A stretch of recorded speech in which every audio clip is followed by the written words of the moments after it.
Bien, pues bienvenidos esta noche. Tenemos un invitado de lujo, Emilio Álvarez y Casa, muy conocido y reconocido. Gracias, Carlos.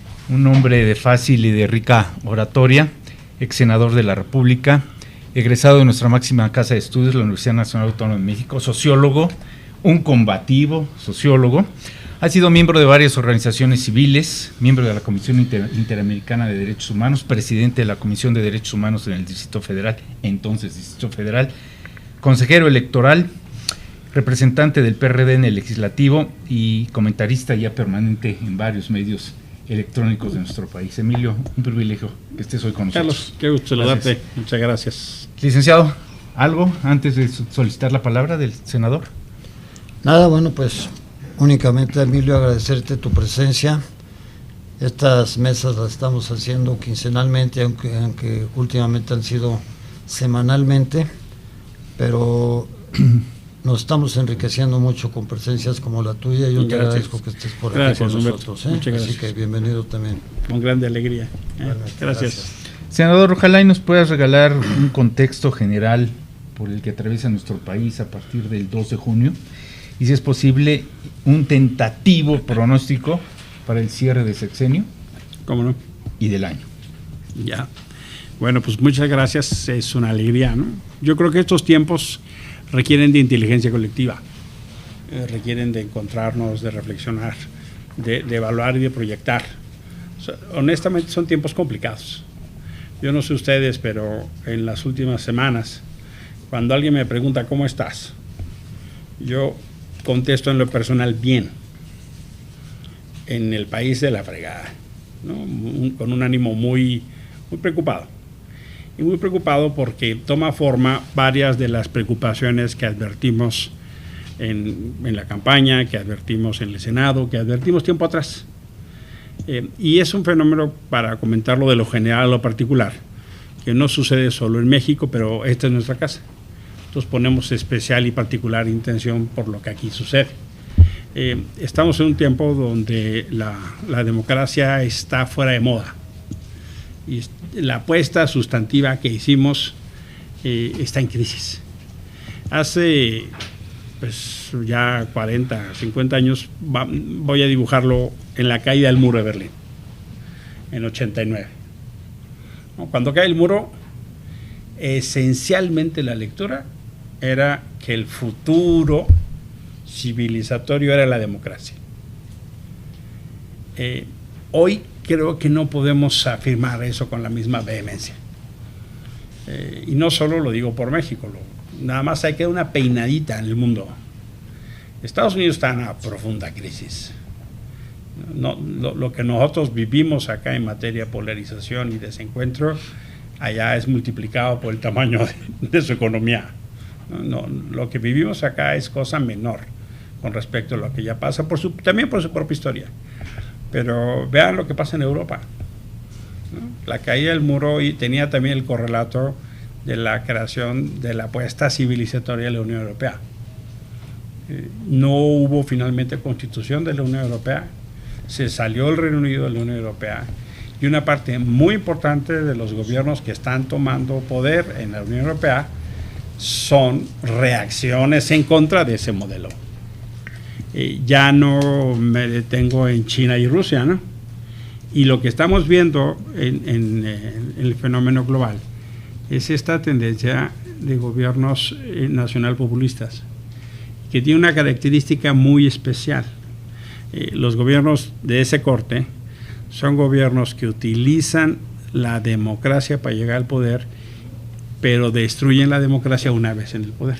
Son enemigos de la democracia, pero llegaron al poder por esa vía. A diferencia, por ejemplo, del nacionalsocialismo, que era enemigo de la democracia de saque. Aquí no, son gobiernos que llegan al poder por esa vía. Ahí está Venezuela como caso paradigmático. Y México está siguiendo esa ruta. Pero si tú ves América Latina, yo estuve en la Comisión Interamericana de Derechos Humanos del 2012 al 2016. Y comentaba hace poco con gente de la comisión, ese mapa no existe más. O sea, si tú recorres el continente americano, vas a ver Estados Unidos en crisis, México en crisis, Guatemala, Honduras, El Salvador, Nicaragua, Costa Rica, la que era conocida como la Suiza de América, está en un problema tremendísimo. Panamá empieza a tener sus tensiones, por supuesto Colombia, Venezuela no se diga, Ecuador, Bolivia, Perú, Brasil. Brasil está en un dilema, el coloso de América del Sur. Argentina, ¿qué te cuento? ¿No? O sea, la última elección era más o menos como quieres morir, el electrocutado fusilado, ¿no? El dilema de la última elección en Argentina fue tremendísimo. Pareciera ahorita, digamos, la única excepción con más o menos es Uruguay, ¿no? Uruguay es un país que tiene algún tipo de estabilidad y que ha logrado un pacto de Estado que ha generado la permanencia de instituciones y democracia como un modelo. Eventualmente creo que tendríamos que voltear a ver lo que está pasando en Uruguay. Y Paraguay también, ¿no? Paraguay con sus muchos bemoles, pero el mapa de la región, pues entre incendios y socavones, ¿no? Y si tú ves otras regiones, pues más o menos los problemas son igual. Entonces, ¿qué sucede? Y apunto dos hipótesis. La primera, la apuesta civilizatoria de la democracia no es más consenso, ¿no? Por muchas razones, pero entre otras porque es un régimen que no ha necesariamente logrado satisfacer, por ejemplo, como en Europa, una parte importante de las necesidades de la población. Y hay un fenómeno global, ese es un segundo fenómeno que hay que atender. Así como se globalizó la economía, se han globalizado desafíos como la migración, los temas de la pobreza. La pandemia vino a agudizar esas crisis. Y si tú ibas hace 30, 40 años a Madrid o a París o a Bruselas, es muy distinto si tú vas hoy ahora.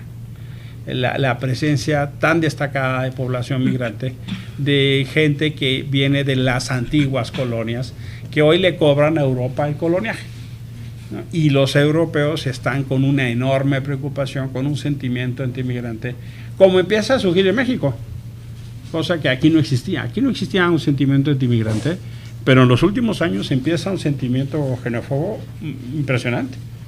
Y ese fenómeno es un fenómeno global.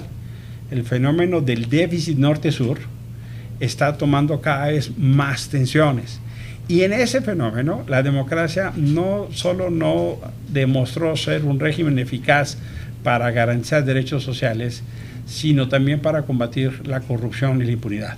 Oye, pero esto responde también mucho a la política sexenal de fronteras abiertas. No solo, porque esto es un análisis, yo diría, de más longevidad, ¿no? Es decir, si tú tienes un fenómeno, ve lo que está pasando en España, ¿no? En España hay un enorme descrédito por los fenómenos de la corrupción de la clase política, ¿no? Y le ha pasado al PSOE, y le ha pasado al PP, y ahora hace poquito volvimos a tener una crisis de credibilidad de un gobierno, de la dificultad de España para constituir gobierno, ¿no? Por la esposa del jefe de gobierno. Es decir, hay un fenómeno muy crítico de que la democracia no es un sistema eficaz para combatir la corrupción y tampoco ha sido un sistema eficaz para evitar la concentración de la riqueza.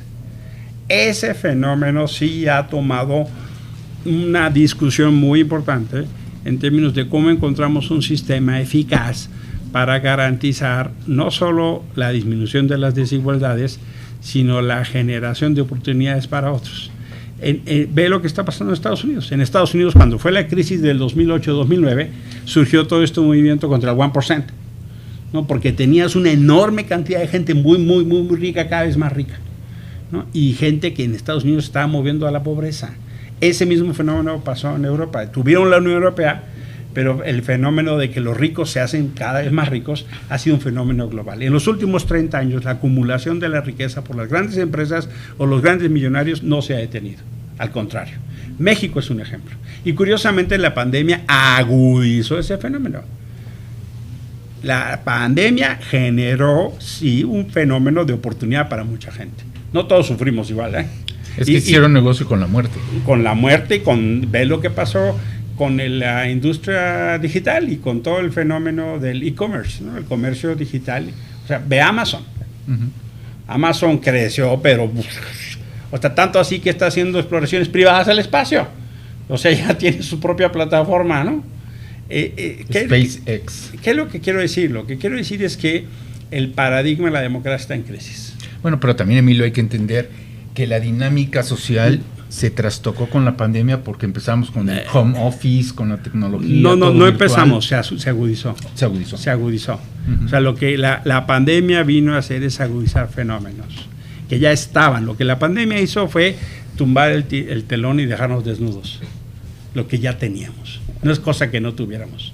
Las debilidades que teníamos como sociedad, con el sistema de salud, con el sistema de distribución, con el sistema de riqueza, con el sistema de prevención, quedaron desnudas tal cual. Lo que hizo esencialmente la pandemia fue agudizar esas contradicciones. Y por eso el fenómeno, en muchos casos, tuvo como un rebote más crisis de la democracia.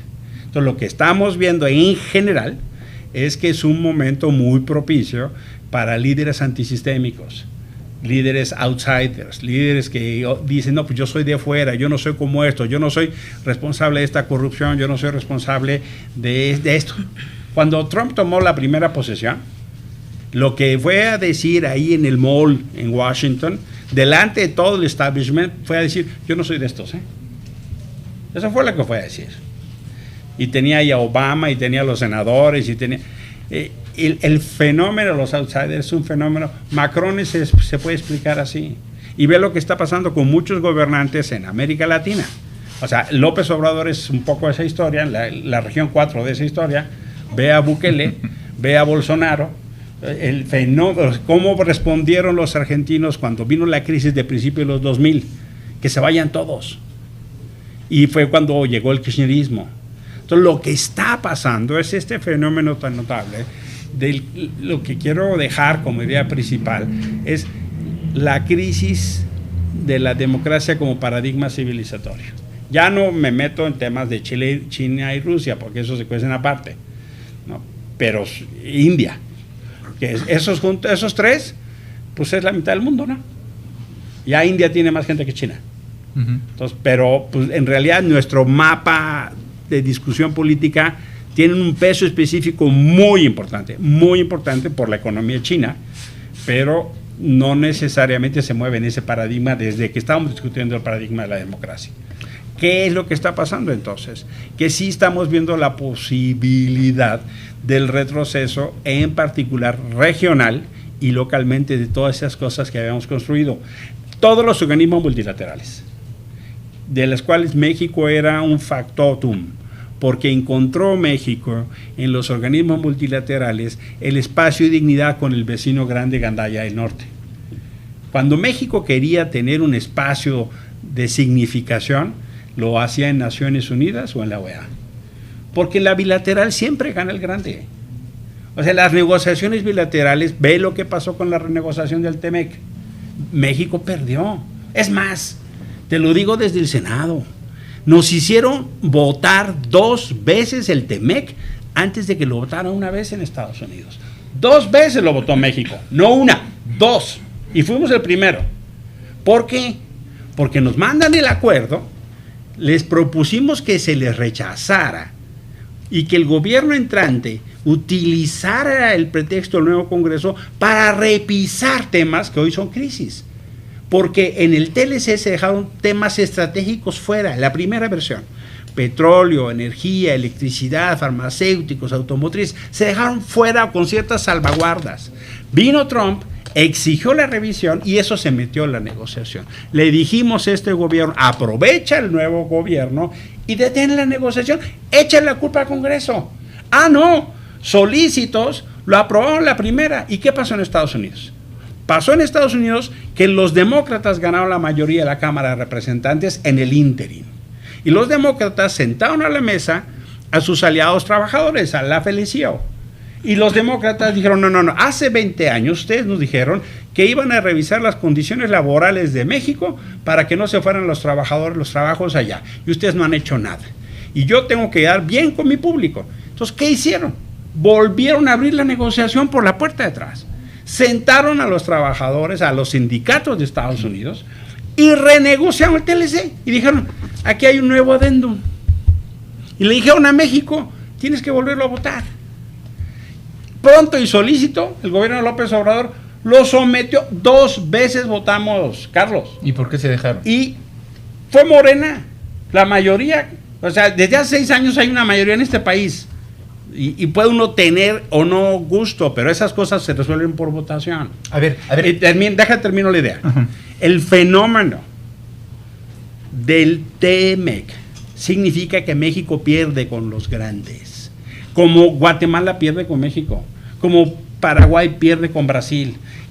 Termino la idea porque si no nos vamos a salir, no me interesa discutir el TMEC, lo pongo solo como ejemplo. La idea de lo que venía es el espacio multilateral, era el espacio de dignidad de un país como México ante el grandote. Te puse el ejemplo de TMEC nada más para que lo vieras.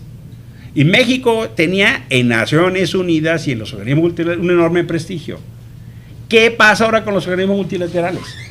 Todos están en crisis. Todos los gobiernos le pegan a Naciones Unidas. Pero dime una cosa, entonces lo que yo estoy entendiendo, Emilio, es que el problema de las democracias se llama globalización y de ahí se están tomando todos estos líderes populistas para justificar que realmente los más pobres tienen su origen y su consecuencia en lo que está pasando mundialmente con todo eso que estamos hablando de tratados. Lo que te estoy hablando es que hay déficits de la democracia. Uno de ellos tiene que ver con fenómenos de la economía global, pero también tiene que ver con el entendimiento de un sistema político que no es eficaz y eficiente para combatir la corrupción, para combatir la impunidad y para disminuir las desigualdades. El mejor ejemplo, y probablemente ustedes lo ubican, es el Latinobarómetro. Desde hace 20 años, el Latinobarómetro está con el foco rojo en amarillo, ya en rojo. Lo que dijo el Latinobarómetro hace 20 años es que en América Latina la gente no le importaba el tipo de gobierno si le garantizaba derechos sociales. Eso, dicho por la gente de un continente que vivió golpes de Estado. O sea, no lo está diciendo Francia, no lo está diciendo Estados Unidos, lo está diciendo un continente que tuvo golpes de Estado. Esa gente sabe lo que significa tener gobiernos militares, de facto. Esa gente, esos países, dijeron, mira, a mí no me importa, ¿no?, el fenómeno de qué tipo de gobierno tengamos si me garantiza comer, salud y educación. Entonces, o sea, lo que te quiero dejar como idea, Humberto, es el paradigma de la democracia está en crisis. Y eso hace muy difícil el debate. Te voy a poner un ejemplo muy reciente. Las elecciones de 24 en México. Hay una discusión notable, importante, significativa sobre la legitimidad y legalidad de esa elección. Habemos muchos que pensamos que hubo una elección de Estado que generó un fraude estructural de la elección, con distintos matices.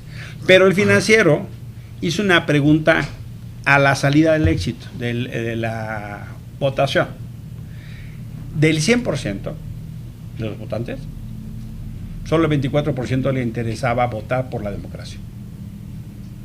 Solo el 24%. Y de ese 24%, 60% votó por Xóchitl y 40% por Claudia. Es decir, a 3 de cada 4, su motivación para ir a votar no era fortalecer la democracia. Entonces, lo que quiero dejar como idea general, o sea, estoy yendo de lo general a lo particular, es que tenemos un problema estructural. Nosotros apostamos como la democracia como fenómeno civilizatorio. México en particular apostó 30, 40 años para la transición a la democracia. ¿Qué hicimos en la transición a la democracia? México era un país que venía de un partido único. Teníamos un régimen de partido único. Después de muchos años y mucho coste, pasamos a un partido hegemónico.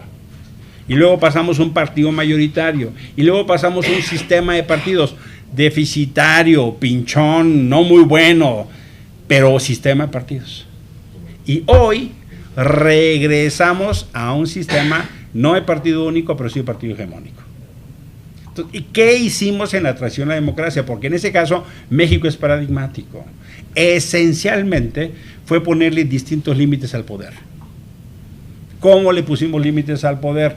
en la competencia electoral, en instituciones, en transparencia, en derechos humanos, en vigencia de algunos tramos donde lo público dejó de ser solo el gobierno y lo político dejó de ser solo el PRI, para concentrar la idea. O sea, redefinimos en la transición a la democracia qué era lo público y qué era lo político. Y logramos un proceso muy importante para entender que lo público no era solo el gobierno. Y porque veníamos de un momento donde dividíamos el mundo en dos: el sector público y la iniciativa privada. Uh-huh. Hasta 1982 el gobierno mexicano producía 52% del PIB. Ese modelo estalló por los aires en los 80s. Entonces, ¿qué fue lo que dijimos? No, el interés público no lo representa solo el gobierno. Lo representan las universidades, lo representa la sociedad civil, lo representan los movimientos alternativos, lo representa una diversidad de voces. ¿Qué está pasando hoy? Hoy estamos al momento donde se está regresando a la idea que el gobierno es el único y legítimo representante del interés público. Todo lo que construimos con la noción de derechos, de diversidad, está en crisis. Esa fue una de las claves de la transición. Ese fenómeno hoy está ya no en erosión, ya se destruyó. Todos los que trabajamos en las agendas en los últimos 30 años, por división de poderes, por debilitar el hiperpresidencialismo, por rendición de cuentas, por transparencia, por división de poderes, todo eso en este sexenio se ha destruido. Y en particular en los meses más aciagos de ese fin, que es el fin de este gobierno. O sea, del 2 de junio al 30 de septiembre vamos a ver la aceleración para la demolición de todo eso. Lo que tuvimos fue una especie de trabajo de zapa, que estaban pique, se quitaron las ventanas, se robaron la tubería, descompusieron y ya se salieron los trabajadores y ahora echaron el bulldozer encima. El problema es que hay gente dentro de la casa. O sea, te echaron el pinche bulldozer aún teniendo gente adentro. Y no les importa. Es más, lo hacen con conocimiento pleno de que hay gente adentro. Y si no se salen, casi la moraleja es: merecido se lo tienen. O sea, ese fenómeno se refleja con la discusión de la sobrerepresentación. Oye, Emilio, a ver, centrémonos en el fenómeno mexicano. Haciendo un lado esta tesis de que los arribistas llegan al poder para destruir la democracia, haciendo un lado esto, lo que está ocurriendo en México se puede llamar democracia, porque llegaron estas personas por el voto popular, hasta ahora polémico, pero no impugnado. Pero, ¿es democracia que el legislativo sea sumiso totalmente? ¿Es democracia con un partido mayoritario? ¿Es democracia con un ejército a modo? ¿Y es democracia que todo esto está bajo el mando nacional de un solo hombre? Hay ríos de tinta sobre qué es democracia. Ríos de tinta, ¿no? Y ha ido cambiando hasta la famosa discusión de la democracia sin adjetivos. Y luego como dicen, pues sí, es que no hay ningún país que tú dijeras es plenamente democrático. Lo que se hizo fue empezar a medir ejercicios de derechos. Y tú pudieras decir, bueno, esos problemas pasaban antes. ¿Qué hace diferente lo que hoy pasa con Morena que lo que antes pasaba con el PRI? ¿Qué es diferente de lo que hoy está haciendo Morena a lo que hacía el PAN? ¿Qué es diferente? Porque esos factores tienen esa condición. ¿Te puedo dar dos ejemplos? Sí. Uno de ellos es, ¿para qué me obligan a votar si después hacen una trampa dentro de un salón para una sobrerepresentación, que no significa lo que yo decidí en las urnas? Y la segunda, que el país íntegro pende de la votación de un solo hombre. Eso no es distinto, Carlos. Eso antes así era. Y luchamos mucho para que no fuera así. Uh-huh. ¿No? O sea, si tú quieres el ícono representativo de esa figura es Díaz Ordaz. O sea, el ícono, la figura, que el dicho que empleamos los mexicanos es, oiga, ¿y qué horas son? Dice el presidente, las que usted quiera, señor presidente. Eso ya existía. Sí, los cocodrilos vuelan. Sí, pero había instituciones, Emilio. Mira, Carlos, el problema es, había un hiperpresidencialismo y luchamos por acotarlo. Ese hiperpresidencialismo se reflejaba también en el legislativo. ¿Cuál es el dilema, la discusión? hemos teóricamente dicho, la democracia es el régimen aquel donde todos somos iguales ante la ley. Y lo que se discutió es que no es así, porque hay condiciones de facto que niegan derechos a ciertas personas. La Constitución dice que hombres y mujeres ganan igual. Pregúntale a las mujeres cómo les va en el ámbito laboral. En promedio, las mujeres ganan 34% menos que los hombres haciendo las mismas cosas. ¿Por qué? Porque hay ciertos fenómenos y factores no visibles que implican la negación de derechos. ¿Cuál fue el gran logro de la transición democrática en México? Que cambiamos la discusión de la igualdad ante la ley a la igualdad en el ejercicio de derechos. Y eso empezó a acelerar la noción de derechos de las mujeres, la noción de derechos de los jóvenes, la noción de derechos de la diversidad sexual, porque había personas que por su simple condición o situación no ejercían los derechos de manera igual. Ese es el gran logro de la transición. Pero ahora eso está detenido, Carlos. O sea, la diferencia de hoy con respecto a lo que pasaba en otros momentos es que con ese PRI y con ese PAN y con ese PRD construimos una CNDH, construimos un CONAPRED, construimos un Seguro Popular, construimos una entidad que viera transparencia, con ese PRI, con ese PAN y con ese PRD. Entonces, cuando tú dices sí había instituciones, es que eso era un enfoque de derechos. Ahora se niegan. ¿Y cuáles son los derechos? Pues los que quiere el mandante. ¿Cuál es el ejercicio? No, todo eso no debe existir. Por eso ahorita hay una reforma para eliminar los órganos autónomos. Por eso hay una reforma para empoderar al ejército. Por eso todo lo de transparencia voló por los aires y tienes el gobierno más opaco en la historia del México postrevolucionario. Y lo que estoy diciendo está cabrón. O sea, 9 de cada 10 compras de este gobierno son absolutamente discrecionales. Y en el ejército. El ejército, todo. Y te lo venden como virtud. Y pues claro, no tenemos elementos eficientes y suficientes para detener la corrupción gubernamental. A ver, me tocó discutir eso en el Senado. Hay un ascenso, viene la discusión de los ascensos de los militares.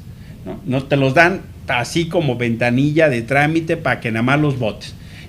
Alcanzamos en mi oficina a hacer una revisión. Digo, a ver, ¿por qué le vamos a dar el ascenso a un general que gastó 220 millones de pesos en colchones en una juguetería de Puebla para la inundación de Villahermosa? ¿En serio? 220 millones de pesos de colchones de una juguetería de Puebla para la inundación en Villahermosa. Yo me llamo sospecha. Digo, a ver, pues qué pinche juguetería tan eficaz, ¿no? ¿Cómo así? Carlos, te lo pongo como ejemplo de lo absurdo. Entonces, ¿qué fue? Por eso insisto tanto. Es que en este sexenio no existen esos absurdos. Perdimos lo público. Mira, este sexenio se caracteriza por la pérdida de la seguridad pública, la pérdida de la salud pública, la pérdida del espacio público. O sea, perdimos educación, salud, seguridad y espacio. El espacio, increíblemente, este gobierno es el espacio de la pérdida de lo público. La salud es el ejemplo por excelencia. Las vacunas. En el 22, este criminal de López-Gatell, que de veras hay que llevarlo a la justicia, redujeron 75% el gasto en vacunas. Y ya venían reduciendo.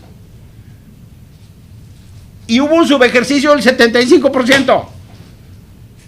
Tienes 100 pesos para salud, para vacunas. Te reducen, te quedan 25 pesos.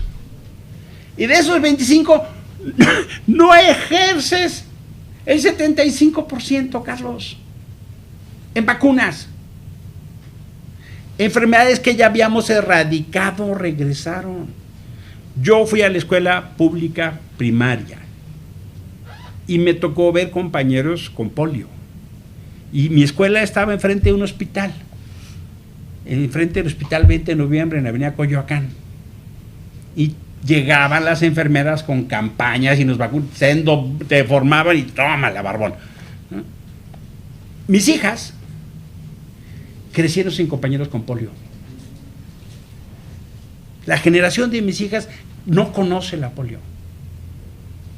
Los niños de hoy van a conocer la polio. Regresó la polio, el dengue y lo que tú más quieras. Oye, ¿por qué nunca se habla de algo, Emilio? Esto es un plan maquiavélico que todos lo conocemos y nadie lo platicamos. Esto no es idea de un hombre nada más. Esto es idea de un plan que ya viene de muchos años para atrás, que se llama Foro de Sao Paulo, convertido en lo que tú quieras. Lo que está pasando en México es una consecuencia y es una guía exactamente de lo que pasó en Venezuela y de lo que se inventó como algo que es un bien público a través del cual los que menos tienen van a tener más, y sabemos que es un sofisma, es una mentira tremenda, pero estamos siguiendo la misma secuencia. No lo veo así. O sea, sí tiene un correlato, sí tiene diálogo, pero Andrés Manuel no es una persona que se nutra de eso. Él es muy ajeno a los fenómenos de América Latina. O sea, si el hombre no viajaba y con trabajos iba y volteaba a ver a Estados Unidos, y eso porque había mexicanos allá, América Latina a Andrés no le importa. Y si yo le decía a una persona, déjame explicarte quién es López Obrador. López Obrador tiene la relación de Chávez con el ejército, la relación de Correa con la sociedad civil, la relación de Evo con lo campesino indígena popular, la relación de los Kirchner con un movimiento social, la relación de Lula con Bolsa Familia, todo eso agitado con un toque tropical de Macuspana, envuelto, en una bolsa de nacionalismo priista. Eso es López Obrador.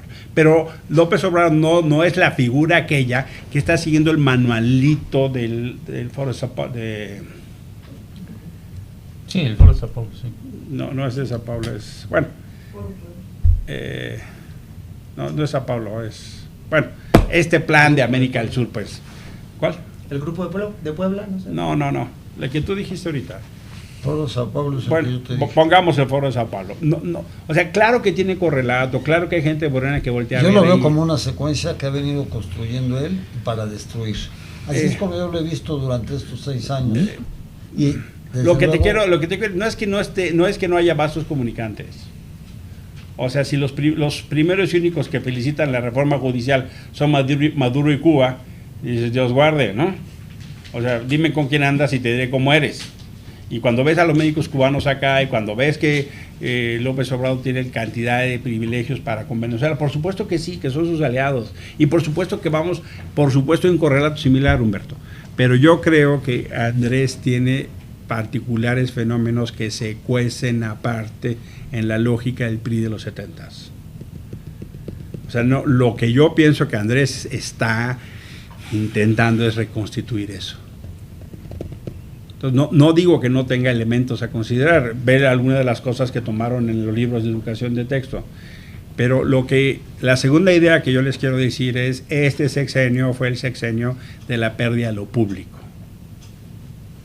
Hablábamos de la salud, hablábamos de la seguridad, o sea, el fenómeno de los brazos caídos. Hoy Víctor Trujillo leía un tuit que es muy ilustrativo lo que quiero decir. Llama a la responsabilidad social a los mallitos y a los chapitos. Llama a la responsabilidad, me refiero a López Obrador. Llamas a la responsabilidad social a los gringos. Tienes el gobierno con más homicidios en la historia y con más personas desaparecidas y no asumes ninguna responsabilidad.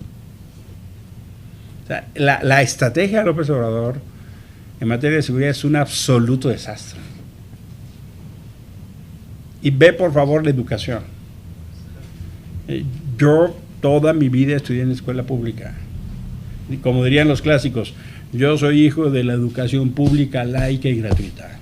Oye, a ver, Emilio, me llamó la atención cuando dices que es un fracaso el planteamiento o la política de seguridad nacional. ¿No será al revés? ¿No será una estrategia bien planeada porque está financiada por el crimen organizado? Y la pauta me la da esta nueva declaración del general al mando allá en Culiacán cuando le preguntan qué está pasando. Dice, no está en nuestras manos defender la seguridad, que se porten bien los criminales. Me pareció que era el tenemos orden de no dispararle a los cómplices del gobierno. Claro que tienen, pero eso no quiere decir que esté bien. No, claro, por O sea, supuesto. lo que yo no estoy hablando de seguridad nacional, estoy hablando de seguridad. Pero lo que yo insisto es si el indicativo de la seguridad tiene un correlato en la violencia. Y si tú mides por los delitos de más alto impacto, que son homicidios y desapariciones, la resultante es un desastre. Velo en otros ámbitos. Teníamos un espacio público, deliberativo. Las organizaciones podían hablar con los gobernantes. Las discusiones sobre el medio ambiente, las discusiones sobre obra pública, las discusiones sobre lo que tú pregúntale a cualquier organización, a cualquiera de los sectores modificados, afectados, impactados por una reforma. ¿Qué escucha les dieron? Ya no pongo el ejemplo de la reforma judicial. Pregúntale a los trabajadores judiciales, pregúntale a los magistrados, pregúntale a los jueces. Más allá del pinche foro de Petatiux que hicieron, que es que Congreso abierto, que no sirvió de nada. Lo único que cambiaron fue para empeorar. Pregúntale a cualquiera. ¿Cómo le fue a las mujeres? ¿Cómo le fue a la sociedad civil? ¿Cómo le fue a los ecologistas? ¿Cómo le fue a los defensores de derechos humanos? ¿Cómo le fue a la academia? Si a los científicos los persiguieron. O sea, empezamos este sexenio denunciando a los científicos. Y a los abogados. Ahí te encargo con a los periodistas. Entonces, ¿con quién? o sea, esencialmente este es un gobierno que dinamitó la posibilidad del diálogo.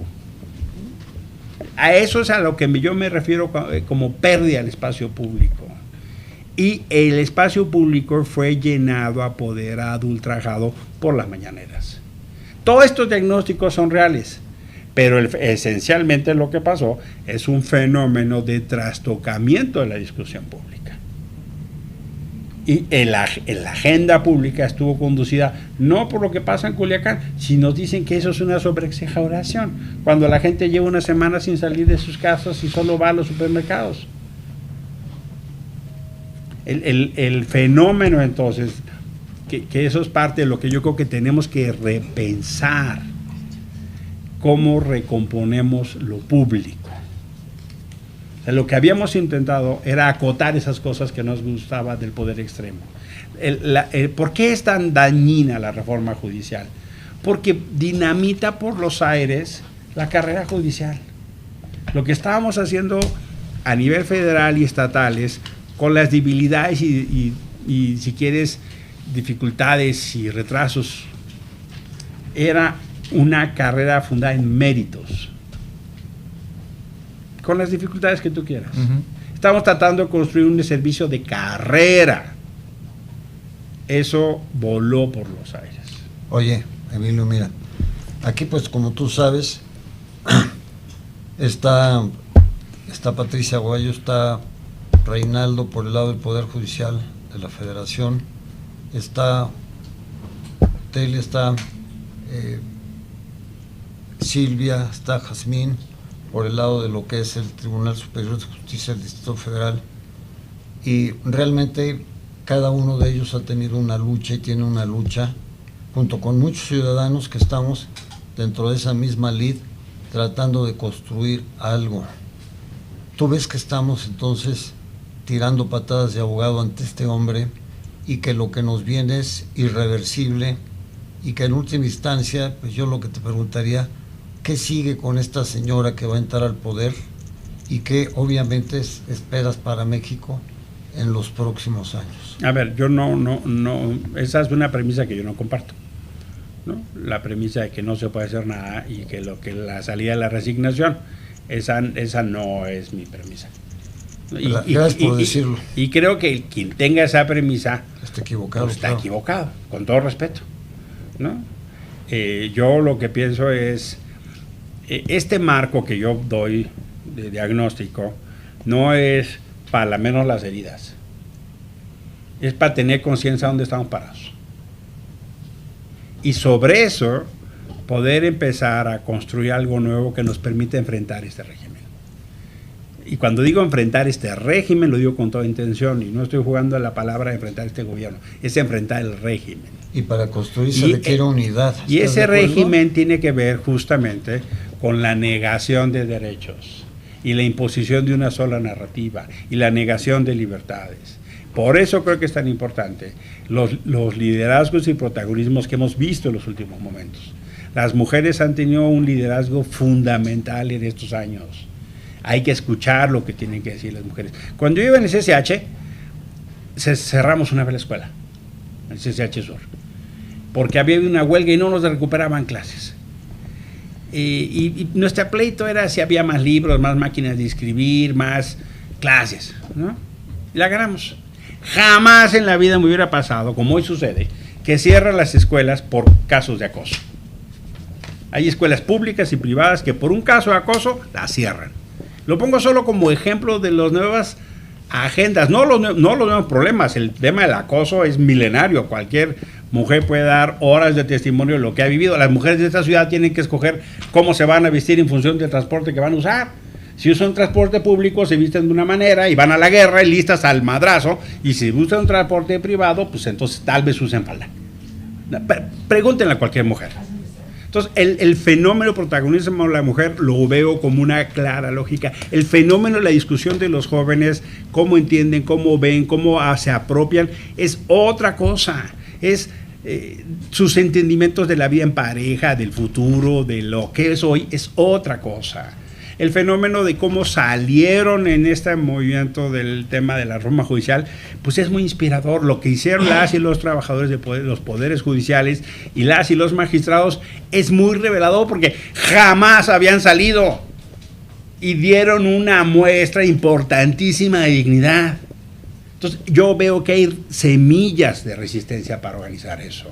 ¿Y qué es lo que veo? O sea, la reforma judicial es el inicio del atropellado proceso de cierre de este gobierno. Se está votando la reforma militar, donde es lo de menos que si la Guardia Nacional pasa a la Sedena, es lo de menos. Lo que quieren reformar es el artículo 129 constitucional. Y lo que quieren reformar es un artículo que no se reforma desde 1917. Y lo que decía es que las actividades de las Fuerzas Armadas en tiempos de paz eran aquellas exclusivas de la disciplina militar. Pues sí. Y como López Obrador se la ha pasado violando ese artículo, porque les pone a hacer trenecitos, aeropuertos, internet, medicinas y servicios conexos, es más, hasta empresas. ¿Cuándo carajo decidimos como país que las Fuerzas Armadas deberían tener empresas?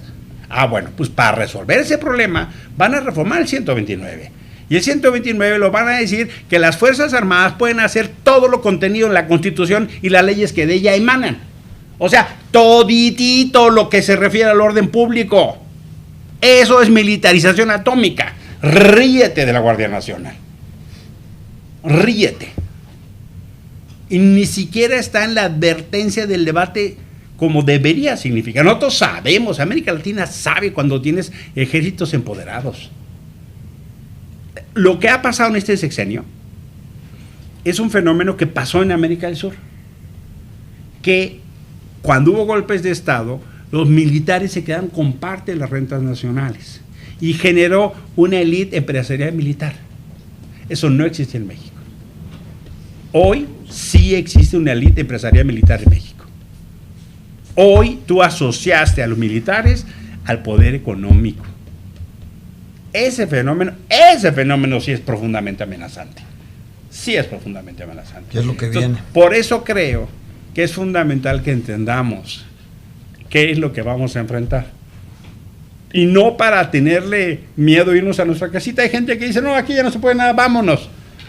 ¿Cuántos se pueden ir? ¿20,000? ¿30,000? ¿100,000?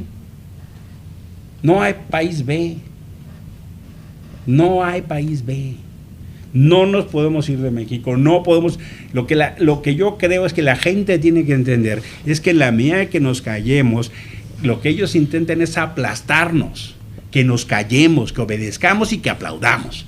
Lo que necesitamos es levantar la voz, es enfrentar, es luchar, es exhibir sus excesos, ¿Cómo así que la presidenta del INE tiene a su hijo trabajando con la ministra plagista que en título tiene?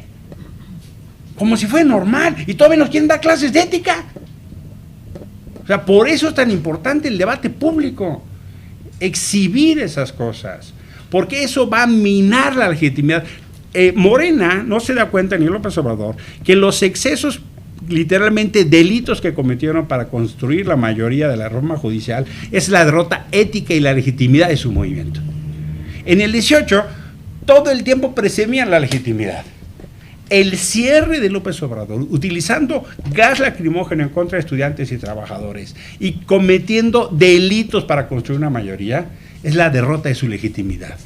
Y sobre eso que tenemos que abordar el entendimiento de una nueva propuestas que les den cara enfrente a este régimen. Si nos callamos, entonces van a decir, oye, no hay resistencia.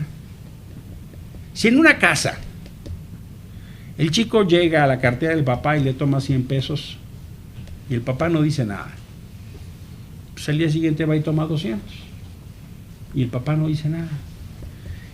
A la semana siguiente toma 500 y el papá no dice nada. Bueno, ¿y por qué no me llevo la tarjeta de crédito si no dice nada? Llámese el NIP. La pedagogía del hecho es que si no hay una reacción a los excesos se premian. Si el papá no le pone un alto, a ver tú, mendigo, ¿cómo así que desaparece dinero en mi cartera? ¿Tú usaste mi tarjeta de crédito? Sí, papá. ¿Y por qué lo usaste? Pues porque no me dijiste nada. Pero había que poner orden en el momento. Se han dejado pasar muchas cosas. Y eso es lo que la pedagogía, Humberto, es o manifestamos que los excesos son indebidos, son contrarios, son corruptos, son excesos de poder, no es democracia, los van a seguir compartiendo. Pero tú sabes que los partidos son los causavientes y los malefactores de todo lo que está pasando porque no hicieron un acto de presencia en los momentos decisivos de este sexenio y porque los ciudadanos tuvimos que salir de una manera espontánea a tratar de hacer algo. Mira, puedo convenir que los partidos de oposición están a la altura del momento, pero no puedo acompañar un discurso que sea nada más deslegitimar a los partidos políticos, porque no tenemos otro instrumento mejor, Humberto. O sea, hay un peligroso discurso ciudadano que sigue pensando en una dicotomía de sociedad civil buena, sociedad política mala. En la medida que alimentemos ese discurso, más se la facilitamos al régimen. Estoy de acuerdo. Yo conozco, porque muchos años, y vengo de ahí de sociedad civil, y mira que en sociedad civil se cuecen habas. O sea, claro que hay disputas de poder. Las universidades, ahí te encargo. O sea, como si las universidades fueran la academia limitada. No, también en los poderes judiciales hay disputa de poder. Pregunta cuando hay una elección de presidencia de un tribunal. La propia Suprema Corte, ¿cuántas votaciones fue la de Saldívar? 31 votaciones, ¿no? 36.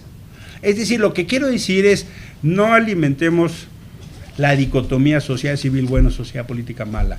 Lo que sí tenemos, y eso sí me parece fundamental, es asumir la responsabilidad de tener sociedad civil buena y sociedad política buena.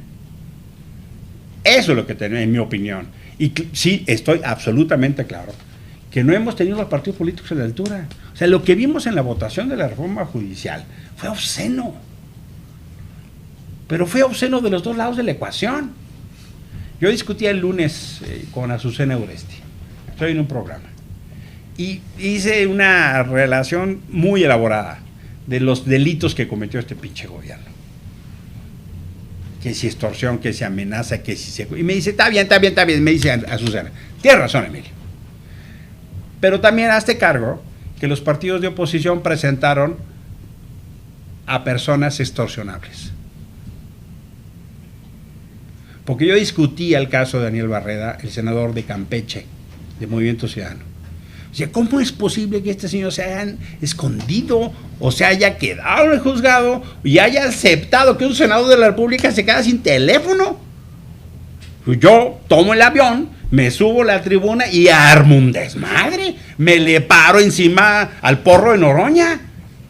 Y hasta que no me digan que mi padre ha salido, no me quito de la presidencia.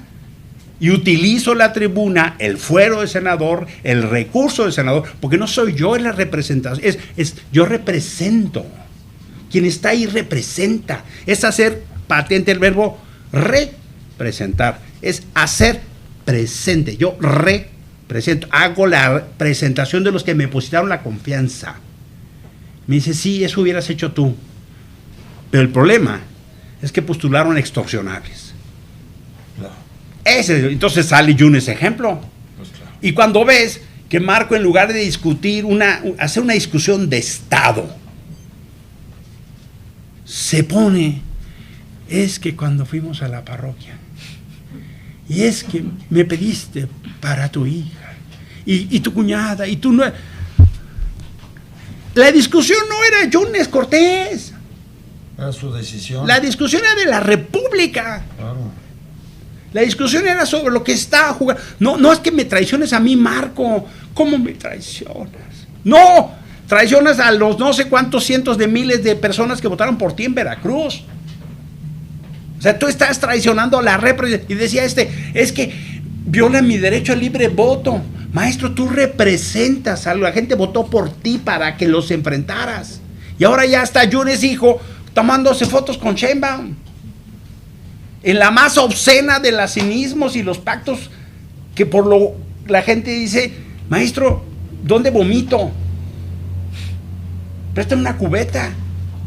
Y eso, claro que desacredita a los partidos políticos, y más o menos hay una conclusión que es muy peligrosa. Te dicen, todos son iguales. Ellos dicen, la política es un desastre. Eso lo que hace, sumado a lo que hacen como campaña de aplaste, como la votación, es un ánimo de derrota. El ánimo social de la oposición en México es un ánimo de derrota, de frustración. Y yo insisto, la primera tarea es entender que no podemos comprar esas ideas. Dicen, la oposición no existe. Carajo, si votó el 43% de los mexicanos por la oposición, ¿cómo que no existe? La mitad de las capitales las gobierna la oposición. Tenemos una serie de significaciones importantísimas y dicen, no, ya no existe.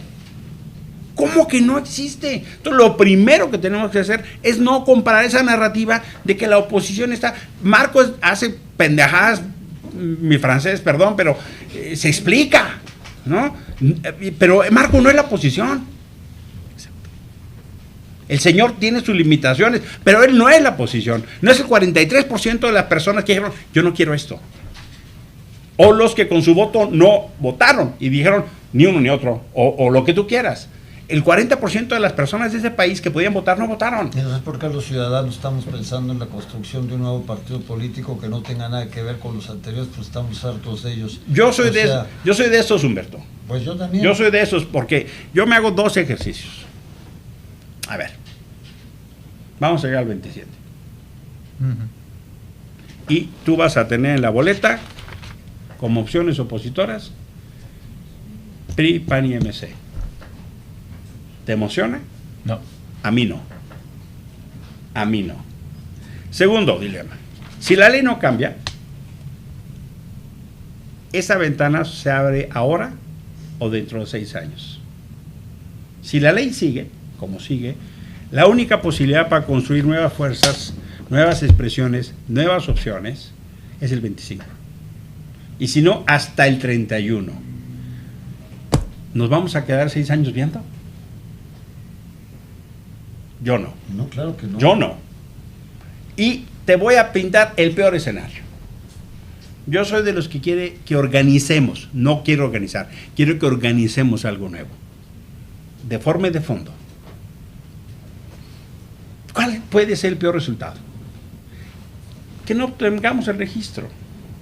Pero vamos a estar, los que nos organicemos para ese fin, mucho mejor organizados para enfrentar este régimen.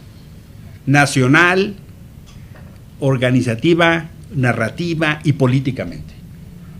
Hoy más o menos estamos tratando de encontrar quiénes estamos en la resistencia, quiénes ir a frente. Bueno, vámonos encontrando, vámonos ajustando, vámonos platicando, cómo nos entendemos. Si la resulta, fíjate qué bonito es el peor escenario. Nos organizamos nacionalmente para enfrentar a estos. Ese es el peor escenario.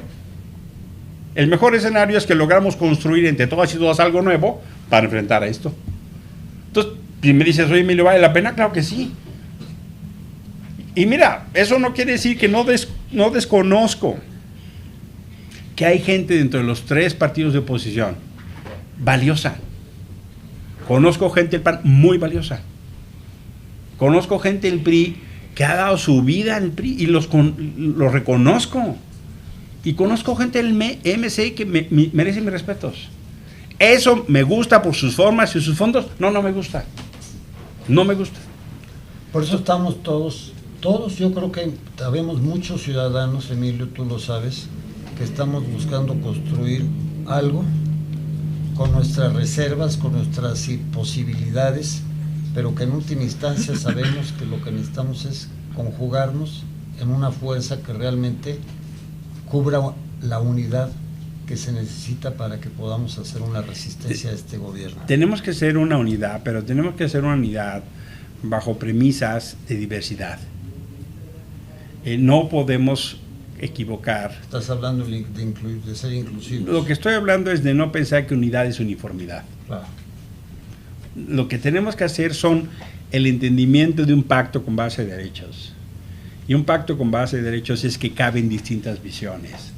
Y un arreglo con base a mínimos, no con base a máximos. Hoy es muy difícil hablar de un acuerdo de ideologías de izquierdas y derechas. O sea, no da eso.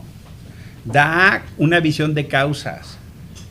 Tenemos que hacer un diálogo intergeneracional. Cómo los y les jóvenes hacen y entienden lo público y la política no tiene nada que ver con lo que tú y yo entendemos. Cuando yo era chavo, los vegetarianos eran cosa rarísima. Yo no sé tu experiencia, la mía, casi les hacías así con un palito. No. Hoy, la mitad de los hijos, de los amigos de mis hijas e hijos, son vegetarianos. Son veganos. No existía el concepto vegano, Carlos. No existía el concepto vegano. Y no es porque no les gusta la carne, es porque es una posición. Mi mamá y mi papá fueron unos católicos muy activos. Y tuvieron 15 hijos. Murió la primera y se desquitaron con 14. Se desquitaron bien, ¿no? De esos 14 yo soy el 12. El núcleo íntimo, mi núcleo íntimo familiar, sin contar ni tíos ni primos, somos más de 75. Entonces vengo de una cosa tribal, ¿no?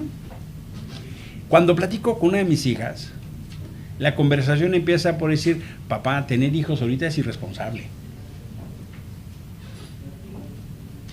Digo, ¿te das cuenta? Tu abuela tuvo 15 hijos y tu saque es tener hijos es irresponsable. Y yo no la descalifico, solo describo el cambio tan notable.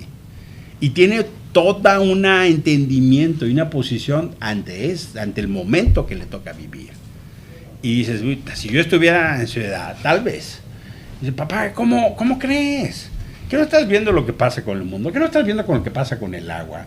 ¿Que no estás viendo lo que pasa en la Ciudad de México? ¿Que no estás, ¿dónde viven, maestro? Entonces, ¿qué es lo que quiero decir? Que si no hacemos una opción que busque respuestas y construya respuestas a nuestros dilemas, pues no creo que llegue muy lejos. Yo, por supuesto, ¿cómo creo que va a acabar este gobierno? Decías de inicio, Carlos. Uh-huh. Creo que va a acabar, para algunos, muy mal. Yo creo que tuvo una derrota ética extraordinaria. O sea, el Zócalo, la primera parte del Zócalo, el 16 de septiembre, lo llenaron con empleados gubernamentales. Obligaron a los de la Guardia Nacional a llevar a sus familiares. Les dieron brazaletes. Si no tenías brazalete, no podías ocupar la primera. Hicieron, pues, lo que nosotros llamaríamos un acarreo atómico al más viejo estilo. ¿Y qué hicieron la narrativa oficial? Sacarlos llorando, y es un honor estar con los... Pues es un show perfectamente bien montado. Eso sí sabe ser pigmenio. Eso sí sabe, además le pagan re bien, y si no, le quitan impuestos. Supuestamente está prohibido. Para él no. Y la gente que no tenía brazaletes para atrás y no salió en las tomas. Entonces, ¿qué es lo que quiero decir? Que vamos a tener una disputa muy importante por delante de la interpretación de este gobierno. ¿Qué va a pasar con López Obrador cuando concluya su fuero presidencial y sigan las andanadas de declaraciones de Zedillo, del Mayo o de García Luna? Mira, yo me pienso en López Obrador en la chingada. Así se En llama su rancho. así se llama su rancho, ¿no? Así se llama su hogar, imagínate Su que hogar. tiene aquí, ¿no? Yo no lo bauticé, así lo bautizó él, ¿no? Ajá. Y no me disgusta que pienses, llame así. No, o sea, la verdad sí. Porque allá lo mandas. Vamos a mandarlo a la chingada, es su rancho, ¿no? Imagínatelo el 23 de octubre. 3 semanas después de que deja el gobierno, él hablaba 2-3 horas diarias. ¿Sabes el síndrome de abstinencia que va a tener? Va a estar pero colgado de la lámpara, vuelto loco. Por eso Beatriz mejor que decidió quedarse en la ciudad y él para... No, yo no quiero estar con este, ¿no? Si es sensata la señora. O sea, se va a volver loco, ¿no? Claro que él va a seguir siendo el poder. Mira, me dices, ¿qué margen tiene Claudia? Hoy están muy de moda los elevadores inteligentes. ¿Cuáles son los elevadores inteligentes? Entras al elevador y no tiene botones. Entonces, ¿qué le va a pasar a Claudia? Va a entrar en un elevador que no tiene botones. Entonces ella no puede decir si sube, si baja, si abre las puertas o si las cierra. Pero además va a tener el margen de maniobra que va a tener un elevador que caben 4 personas. Ese es el margen de maniobra y la circunstancia que va a tener la señora Sheinbaum. Secretario de Gobernación, de Andrés. Secretario de Hacienda, de Andrés. Secretario de la Defensa, de los contratistas privilegiados de las obras insignia de Andrés. Secretario de Marina, same. Secretario de Educación, Andrés. Secretario de Bienestar, que es todo lo de los programas sociales, Andrés. Secretario de Trabajo, Andrés. Secretario de Economía, dime de quién está más cercano. Ahora, si no fuera suficiente, el líder de la Cámara de Diputados, ¿de quién es más cercano? ¿De Claudia o de Andrés? Uh-huh. El líder del Senado, ¿de quién es más cercano? ¿De Claudia o de Andrés? Y si te queda duda, dime de quién es Claudia. Ahora, te voy a hacer la otra pregunta.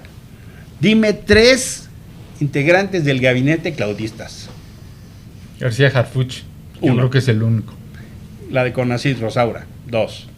Pero con así no representa, no es... Oh, pero es gabinete, ya va a ser secretaria, tampoco seas gandalla. O sea, dale algo, cabrón, dale algo. No. Segunda, dime un tercero. No lo encuentro. ¿Cuántos claudistas así dices? Ay. Existe. Pero a ver, Entonces, tu pregunta, ¿qué margen va a tener Claudia? no lo tiene. Mi respuesta es mínimo. Pero no subestimes a López Obrador ni le marques su síndrome de abstinencia, porque va a estar muy entretenido nada más con 3 que yo te digo. Lo que te estoy diciendo es ¿Sats? que va a agudizar la locura. Bueno, va a tener... O sea, no Hacienda. es porque no vaya a hacer nada, no te estoy diciendo eso. Lo que te estoy diciendo es que va a agudizar la locura, Carlitos. Mira, va a tener bajo su control la Hacienda, bajo su control Gobernación y bajo su control Morena. A ver, Es decir, la política, el dinero y el legislativo. Si no fuera suficiente con el gabinete que hemos descrito, Uh-huh. la presidenta de Morena, ¿de quién es más cercana? La que se está proponiendo. ¿De De Claudia o él. de Andrés? No, de Estuvo Andrés. 6 años como secretaria del gabinete, de Trabajo y luego de Gobernación. Y si tuvieras duda, ¿quién va a ser el secretario general de Morena? El hijo, entonces. El próximo No. precandidato a la presidencia. ¿Quién va a estar en el gobierno? Andrés. ¿Quién va a estar en el partido? Andrés. ¿Quién tiene el movimiento? Andrés. O sea, Claudia va a tener margen de movimiento en mínimas formas. Pero si se mueve en formas y fondos que no le gustan a Andrés, no descartes que él le promueve la revocatoria del mandato. No lo descartes. Dice Jesús Fernández, democracia en crisis, ¿qué sistema debe funcionar? Yo soy de los que cree que, como diría Winston Churchill, la democracia es el peor de los sistemas a excepción de todos los demás. O sea, no hemos encontrado algo mejor. Y lo que pensamos es que la evolución del devenir del ejercicio de libertades y derechos sea lineal. Y lo que estamos descubriendo es que no es lineal. Que tiene quebrantos, que tiene retrocesos. Y lo hemos aprendido de la peor manera. Pero yo sigo apostando por la democracia. Déjame ser duro. Con todo lo que nos explicas, con todo lo que intuyes, con todo sobre... ¿Dónde estaban ustedes? ¿Dónde están los grandes estrategas? ¿Dónde está Mario Fabio? ¿Dónde está Diego Fernández Ceballos? Déjame ¿Dónde andan? Déjame voltearte la pregunta. Venga. ¿Dónde estábamos? porque eso pareciere que tú no tienes responsabilidad. Pero ustedes tienen presupuesto, dirigencia, es que ese poder. Es el problema. El problema es pensar que hay quienes salvan y no que tenemos corresponsabilidad. Y yo te puedo decir dónde estuve. Yo sí te puedo dar cuenta dónde estuve. Y te puedo decir con claridad, mis votaciones en el Senado, fui probablemente las voces más antagónicas. Yo te puedo decir que fui el Senado que más votó en contra de estas personas. Uh-huh. Yo te puedo dar cuenta de mis actos. Pero el problema no es que te dé yo mi cuenta de mis actos. El problema es, como sociedad, dónde hemos estado. Yo no creo que vaya a haber malos Fabios que nos salven. Yo no creo, no quiero eso. Pero si hay yunes que nos hunden. Sí, hay yunes que nos hunden y hay gente que no nos representa, y por eso creo que es un buen aprendizaje para que tengamos mucho más dominio de los partidos como entidades de interés público. Uh-huh. Los dejamos.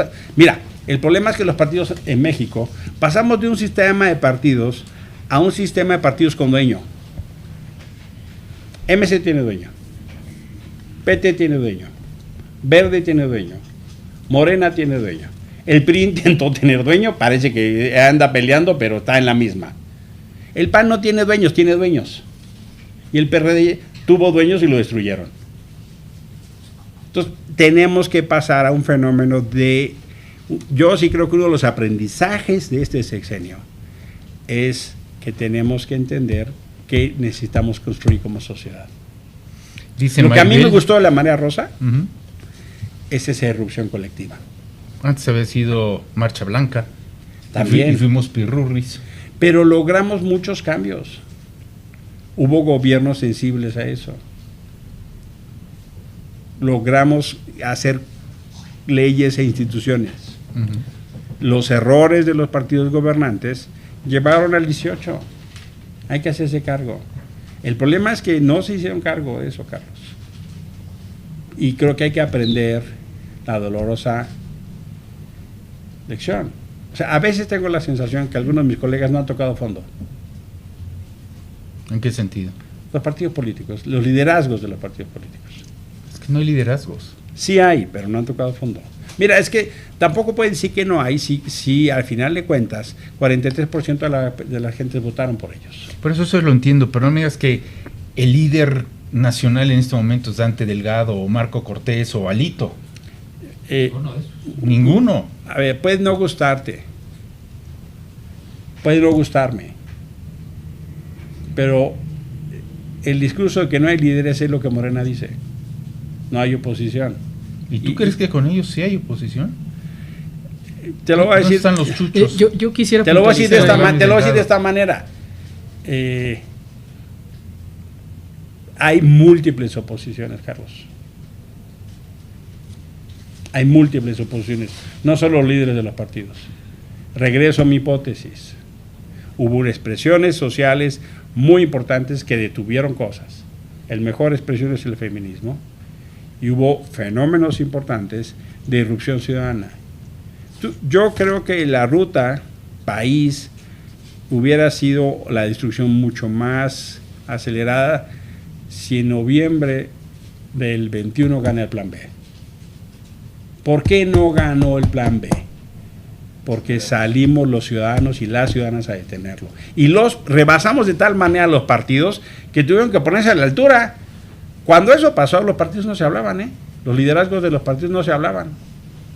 Y como se sintieron rebasados, tuvieron que alcanzarnos y decir, sí, vamos a votar, nosotros vamos a votar en contra. Si la reforma del plan B hubiera pasado en noviembre del 21, ¿qué país tendríamos? ¿El país aquel donde Yasmín Esquivel hubiera sido presidenta de la Corte y no Norma Piña? Que no está lejos, ¿eh? No, pero no lo tuvo. No lo tuvo. ¿Por qué no lo tuvo? Por la Marea Rosa. Entonces, no es que no pase nada, Carlos. No, sí pasa. Cuando la gente sale y defiende y grita, sí pasan cosas. Pero cuando presentas una opción, una idea como la que propones de crear una nueva corriente ideológica que se puede convertir en un partido político, yo te pregunto, ¿y quién va a liderar eso? Es que tú sigues pensando... La masa, la colectividad. Tú sigues pensando en lógica, perdóname que te lo diga, en lógica 70s. O sea, tú sigues buscando un Malo Fabio. No queremos Malo Fabios. No, estoy buscando un líder. No. Un líder que sea reconocido. ¿Colosio? No. ¿Quién? Yo quiero gente que represente causas. ¿Quién es? Causas. El papá de los niños con cáncer. La mujer que defendió las guarderías. La ecologista que dio la batalla en el Tren Maya. La jueza que salió a la calle a partirse la cara. La muchacha que estuvo defendiendo el tema del acoso. Si tú me dices qué liderazgos quiero, los liderazgos de las causas. Porque entonces esa fuerza tiene sentido en defender los problemas de la gente, no defenderse así. Por eso yo no quiero Beltrones. No es que tenga problema con Beltrones, pero representa lo que no quiero. O sea, lo que yo quiero es una organización que esté al servicio de las causas. Lo que yo quiero es que la gente resuelva sus problemas, no que divida sus cuotas. O sea, al final de cuentas, si tú me dices, oye, ¿por qué no participan los jóvenes en política? Pues porque los educamos así. A mí, todos los foros me dicen, oye, ¿por qué no participan los jóvenes? ¿Y cómo les vamos a participar los jóvenes? Pues lo primero que tenemos que hacer es cambiar nosotros. Toda la vida les dijimos a los jóvenes, la política es una mierda. La política es mala. La política son corruptos. No, ni te acerques, es una cosa espantosa. Y ahora les decimos, oye, joven, es muy urgente que pases a la mierda. ¿No quieres venir? Es bien urgente. Oye, ¿tú me dijiste que una mierda? Sí, pero es bien importante. No. Ahí te digo. O sea, lo primero que tenemos que caer nosotros es que hemos sido educados y educamos en que la política es cosa mala. Entonces, dime por el amor de Dios, ¿cómo los jóvenes van a querer? Solo los que son megagrillitos y los que les interesa y los que son bien inquietos van a estar en esto. Pero la mayoría de los jóvenes, dales a escoger, ver la Champions o ir a votar. Creo que vamos a perder la votación. O sea, lo que quiero decir es, o sea, tenemos que discutir otras formas y no lo vamos a hacer con nuestras formas. Oye, dice Maribel. Yo quisiera puntualizar antes dos cosas y hacer una pregunta al respecto. Planteas muy bien la situación en cuanto a los partidos políticos y concuerdo en que los partidos políticos no deben de ser sus dirigentes, sino que nosotros como sociedad somos los que tenemos que hacer a los partidos, ¿no? Correcto. Si nosotros de alguna manera decimos, no, es que todos los partidos son una porquería, pues en realidad los partidos van a seguir siendo una porquería, porque un mismo grupo es el que va a seguir tomando las decisiones. Les facilita. Mientras nosotros solitos nos marginamos, ¿no? Nos marginamos de la situación política. Entonces, de eso estoy completamente de acuerdo. Sin embargo, yo, por ejemplo, veo en lo que planteas rumbo al 2027-2030. Y evidentemente, pues frente al 2027-2030, muchos desde la oposición tenemos un único objetivo, que es cómo le vamos a hacer para reducir la votación de Morena, cómo le vamos a hacer para convencer a la población, cómo le vamos a hacer para que Morena de entrada pierda la supermayoría que tiene, sea una supermayoría falsa o no, pero la tiene. ¿Qué es lo que vamos a hacer rumbo al 27? Algunas de las ideas yo he escuchado que dicen, pues vamos a crear un nuevo partido, ¿no? Vamos a crear nuevas fuerzas opositoras. Pero yo cuando me dicen eso pienso en, bueno, lo único que eso ocasionaría sería dividir el voto de la oposición. Porque ciertamente ni la Marea Rosa, ni el PAN, ni el PRI, ni el PRD, ni ninguno de ellos, siendo muy honestos y muy autocríticos, está generando una nueva clientela electoral. Le estamos hablando todos al mismo público, ¿sí? El PRI le está hablando al mismo público, al que le habla la Marea Rosa, al que le habla el Frente Cívico, al que le habla el PRI, y todos queremos acaparar ese único mercado opositor, porque no estamos entendiendo cómo vamos a crear eso que tú comentas, que es las causas, ¿no? Las causas con las cuales vamos a convencer a esa super base que tiene Morena y que la tiene comprada, porque no la tiene porque Morena tenga las mejores propuestas o a los mejores gobernantes. Tiene a esas bases porque las tiene condicionadas con un programa social, las tiene condicionadas con que el día de la elección ten tus 3,000 pesos y vete a votar. Pueden ser múltiples factores. Pero rumbo al 2027, si yo veo nuevas fuerzas políticas surgiendo, veo también una mayor división del voto, por lo tanto una menor posibilidad de que realmente la oposición le pueda quitar ciertos curules al régimen. Ejemplo de ello, yo a veces digo Movimiento Ciudadano, ¿no? Movimiento Ciudadano jugó muy bien ese factor en estas elecciones del 2024 y vemos cómo ciertos distritos se pierden por una diferencia de 8,000, 10,000 votos frente a un Movimiento Ciudadano que le resta 14,000, 20,000 votos a este bloque opositor porque dicen nosotros vamos solos. Entonces la pregunta concreta es cómo evitamos que se dé esa división frente al 2027, porque siendo honestos no nos alcanza el tiempo para generar esta conciencia social que quisiéramos, y por otro lado, cómo también abordamos la unidad, ¿no? Con estas nuevas fuerzas que puedan surgir, ¿cómo se llegaría a esta unidad con las fuerzas políticas ya existentes?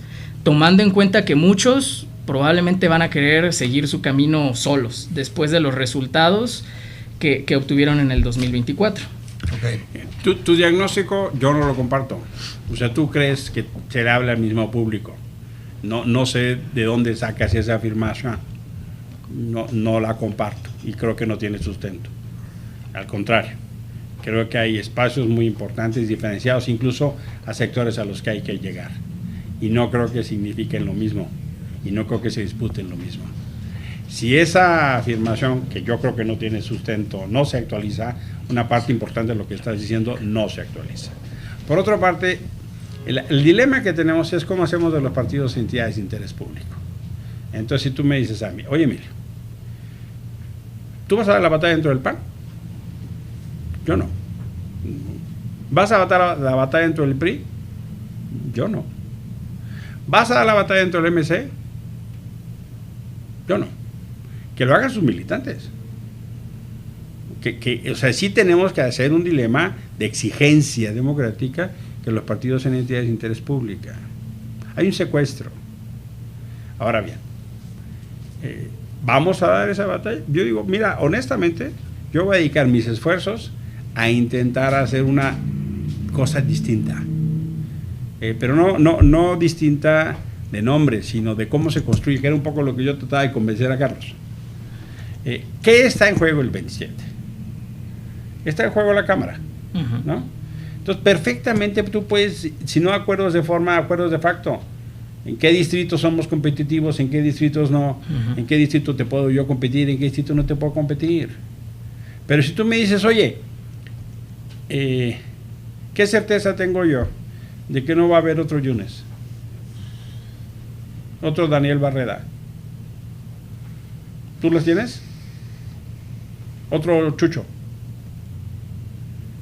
Yo prefiero intentar que la representación política esta gente de causa. Yo prefiero construir reglas como las que estamos proponiendo, que quienes dirijan no sean candidatos, que las candidaturas sean elegidas por quienes forman parte de esto, no por las cúpulas. Yo prefiero construir reglas de que la financiación tenga como destino apoyar causas y no burocracias. Entonces, me parece que sí hay condición y forma para hacer cosas nuevas, porque si no entendemos que estamos en crisis, quiere decir que no hemos tocado fondo. Y entonces lo que sigue es más para abajo. O sea, el problema es que entre el 18 y el 24, una parte importante de la partidocracia no entendió que estaba en crisis. A ver, hicimos un extraordinario esfuerzo para construir una coordinación del Frente Amplio por México. En mes y medio, 2,5 millones de firmas se juntaron. 10 partidos políticos. No hay precedente de algo así. ¿Cuál fue la mejor idea de los líderes de los partidos? Se cancela la elección. No tenemos partidos. Es la verdad. A la altura. Tenemos, claro, pero no a la altura. Pero entonces, lo que debemos es construir a la altura un partido como los ciudadanos lo queremos. Y eso es lo que vamos a hacer, Emilio, y yo sé que tú eres partidario de esa idea, yo soy partidario de esa idea. Lo que pasa es que ya fueron demasiados años para estos partidos que lo único que nos probaron es que son más de lo mismo y no tenemos absolutamente nada. ¿Cuál es la vacuna? La vacuna es que creemos la vacuna. Entonces vamos a crear la vacuna y para eso es para lo que debemos estar dispuestos. Yo sé que tú eres, fíjate bien lo que te voy a decir, Emilio, y te lo digo de corazón. Dentro de los políticos mexicanos, y yo le he dicho en esta mesa, tú eres realmente un ejemplo a seguir. Eres un hombre, para mí, íntegro, honesto, que puedes tener la calidad moral para dirigirnos inclusive y para que obviamente podamos pensar que tú puedes estar en alguna fuerza política y no se te debe de confundir con un político. El problema es que a los políticos de ultranza y a los que ya no son políticos pero que reviven, los ven como los políticos que formaban parte de un partido y que los van a ver como la secuencia de lo que es el PR2 o el PRI2 o el PAN2. Entonces, eso es lo que los ciudadanos ya no quieren, lo que los ciudadanos ya no queremos. Lo que queremos es creer en algo por fin y que ahora que la ciudadanía se unió, logremos algo en común con quienes tienen la experiencia como tú y con quienes no la tenemos, pero tenemos el valor cívico y los valores entendidos como tales para empujar una causa que realmente nos una. Hay un movimiento estudiantil en este momento que está dispuesto, Existen otro tipo de organizaciones que están dispuestas.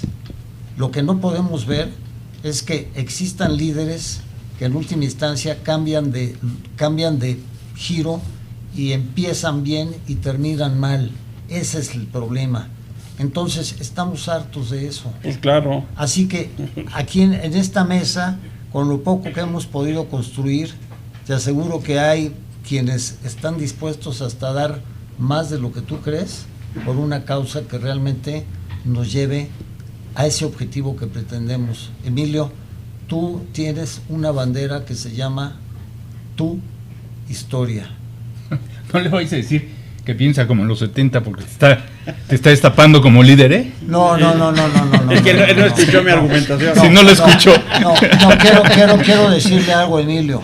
Emilio, no te estoy aquí echando dientes para afuera a ti. Ya Lo que te destapó. estoy diciendo es, tampoco, si tú vas a estar en alguna organización de esa clase, lo único que estamos esperando es que lo que acabas de decir sea cierto, que es los que movemos, no es que estemos buscando una colocación, estamos tratando de crear algo para el futuro. Le digo a Carlos, ¿no? Tenemos que salirnos de esos esquemas. Así es. Tenemos que tener, o sea, si a mí me dices qué es lo que quiero, yo quiero que conjuguemos en plural. Así es. Construyamos. No en singular como siempre ha sido. Hagamos. Y hay una enorme capacidad de talentos. Y por eso la regla tiene que ser la diversidad. Y tenemos que entender que hay gente que viene del mundo de lo político que tiene experiencia. Y hay gente del mundo que viene de lo civil que tiene legitimidad. Necesitamos combinar lo mejor de ambos para sumar, no sumar las debilidades. Lo civil no tiene experiencia en muchas cosas de política electoral. Y lo político no tiene mucha legitimidad. Si sumamos las debilidades, nos cargó el payaso. Pero si sumamos las fortalezas, si sumamos experiencia con legitimidad, entonces puede hacerse algo muy potente. Por supuesto me hago cargo que se necesita gente que sea creíble, pero necesitamos el talento para combinar. Porque mira, cuando vas a una conferencia de prensa y tú pones a 20 personas, pero no las conocen, y pones a 2 que conocen, te van a decir lo mismo de siempre, porque son los que la prensa refiere. Entonces, es un dilema complejo, pero yo insisto, tenemos que hacer una cosa con reglas distintas. Hay que voltear a ver los movimientos. Mira, por cómo surgió Podemos, cómo surgió Ciudadanos, qué está, o sea, incluso mismo la misma campaña de Obama, o sea, los fenómenos que tienen que ver con la capacidad de conectar con la gente y dialogar con los problemas de la gente. Y entonces, ¿cuál es en mi entendimiento de las cosas? Yo no quiero un partido anti-Morena. Ese no es mi motivo de ser. No me gusta Morena, pero mi motivo de ser es que podamos darle cara a los problemas de este país. Yo aspiro a que Andrés Manuel se vaya y que deje de ser el centro de la vida nacional y contribuyamos a que se empequeñezca. Yo no quiero construir un partido con base a ser ante Andrés. Quiero construir un partido, una propuesta, un proyecto, una iniciativa con base a lo que queramos construir de país. ¿Qué necesitamos construir para que este país esté en las condiciones que queremos? Que tenga el medio ambiente que queremos, que tengamos los bosques que queremos, que tengamos a las niñas en las calles. Eso es mi preocupación. Pero lo que yo veo es que los instrumentos políticos hoy no están generando eso. Entonces, mi lógica no es antimorena. Puedes decir, sí, pero es que de antemano, sí, lo que estoy viendo es que los que están tomando las decisiones, están tomando decisiones tales que están destruyendo lo que construimos, que creíamos que era la vía para. Pero la lógica no debe ser esa, Humberto. La lógica es el México que estamos queriendo construir. Es correcto. ¿Y sabes qué? Ese México es el que obviamente necesitamos, y ese es el México que los ciudadanos que nunca interveníamos, ahora queremos procurar hacer. Es muy difícil, es de mucho tiempo, pero es posible si recuperamos los valores que están tan diluidos entre tanta cosa. No quiero interrumpir porque creo que estabas haciendo preguntas. Sí, Gerardo Tostado, dices, si no le interesa Latinoamérica, supongo que a López Obrador, ¿qué les interesa? Y la referencia es una referencia muy, voy a decir un pleonasmo, ¿no? Es una autorreferencia. O sea, Andrés Manuel entiende que México es el hermano mayor de América Latina. ¿Sí lo entiende? Sí. Y su término de relación es esa.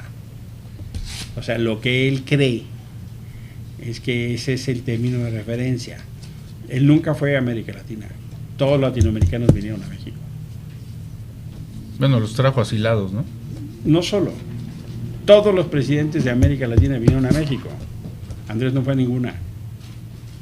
Entonces, él sigue con este entendimiento del México hermano mayor. No está entendiendo que eso ya no es así. Sí salió una gira, ¿no? A Latinoamérica, que le prohibieron incluso volar por el espacio peruano. El fenómeno, tiene razón, y fue a Cuba y fue a... Pero mínimo, ¿no? Tanto así que ni registro hay. Ni nos ¿no? acordamos. Ni nos acordamos, ¿no? Pero lo que... su referencia es llevar a Naciones Unidas Sembrando Vida, al Consejo de Seguridad, ¿no? O sea, el Consejo. Entonces ya me imagino los chinos tomando nota, Sembrando Vida. Muy importante, ¿no? Ya me imagino a los chinos. ¿Qué dijo este güey? Sembrando Vida. Ok.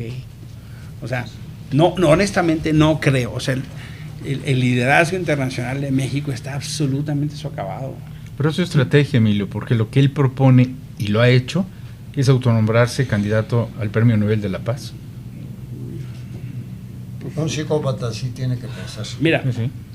ni en la época de las dictaduras Y desaparecer a la OEA. tuvimos tantos embajadores expulsados de América Latina. Nos expulsaron de Bolivia, nos expulsaron de Perú, tuvimos broncas en Ecuador, tuvimos broncas con Panamá. Y si ves, tuvimos por supuesto, si amplías el periscopio, pues tuvimos broncas con Estados Unidos, con Canadá, con la Unión Europea, de Ucrania, ya ni te explico. O sea, este sexenio tuvo un saldo trágico en las relaciones por la impertinencia de este hombre. O sea, el embajador de Perú venía llegando y tómala, vas para atrás. El de Bolivia, tómala, vas, el de Perú. Y eso que dice, invoca la doctrina Estrada de no intervención. Sí, no intervención, pues se mete hasta la cuchara, hasta la cocina en los países, pero no se mete en Nicaragua con las violaciones masivas de los derechos humanos, como se hace Boric. Boric es un hombre de izquierda, pero critica las violaciones de los derechos humanos en Nicaragua y en Venezuela. Y le piden a Maduro que enseñe las actas. Y mismo Lula se lo dice. ¿Por qué? Pues porque saben que si eso no se resuelve, va a haber más éxodo de miles de venezolanos. ¿Y a dónde están yendo a dar esas personas? La mayoría no llegan a Estados Unidos, están en Colombia, están en Chile, están en Perú, están en Brasil, están en Argentina. O sea, tampoco comen lumbre.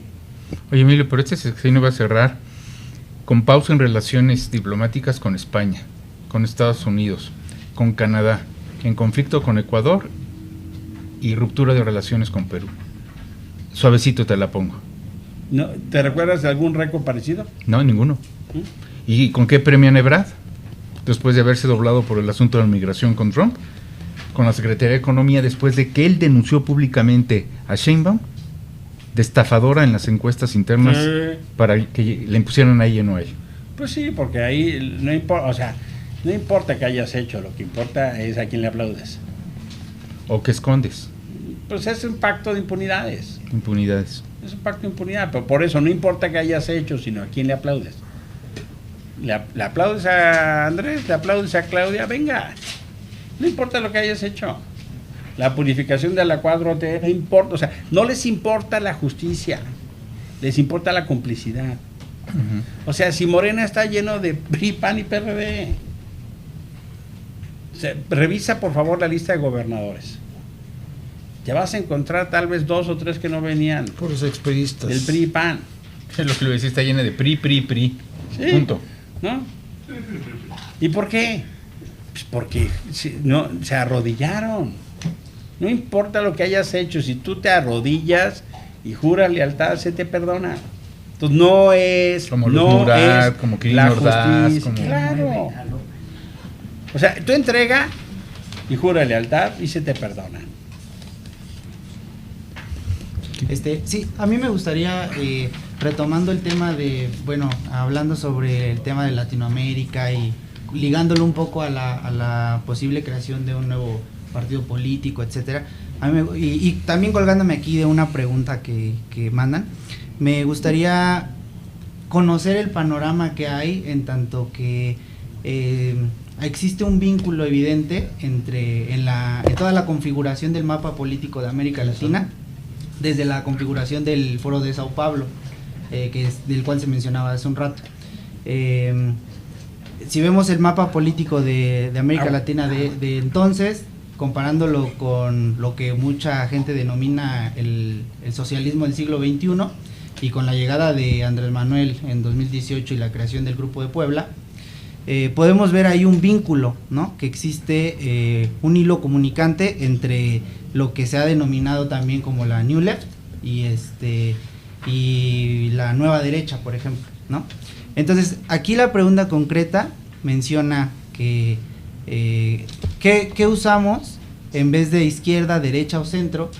Y yo agregaría, cuando existen estos vínculos, como el Foro de Puebla, el Grupo de Puebla que mencionaba, y pues conociendo la lista de invitados del evento del 1 de octubre, en donde figuran actores como Lula da Silva, Gustavo Petro, Gabriel Boric, ¿no? Entonces, a mí me gustaría preguntar ¿cómo se configuraría un esquema de un nuevo partido político o una nueva movilización, dejando de lado o utilizando incluso los mismos aspectos que ha utilizado tanto el gobierno como el grupo de oposición, si no se toma una causa de izquierda, derecha, centro, hasta donde yo entiendo el tema del priorizar o hacer un enfoque a derechos es importante. Sin embargo, pues los temas que pongo en la mesa sobre el tema de la New Left y estos nuevos movimientos, ¿de qué es de lo que se podría tomar un nuevo partido que tuviera o que fuera exitoso? Déjame hacerte la pregunta. ¿A ti te dice algo que sea de izquierda? A ti.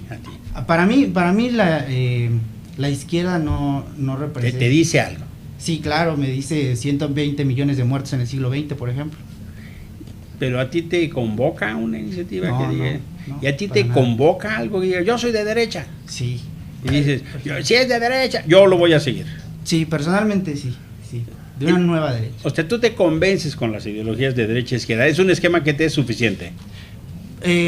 Tradicionalmente no, pero en Lo que te hago esas preguntas con el fin de decir, creo que esos esquemas en un país como México ya no dan.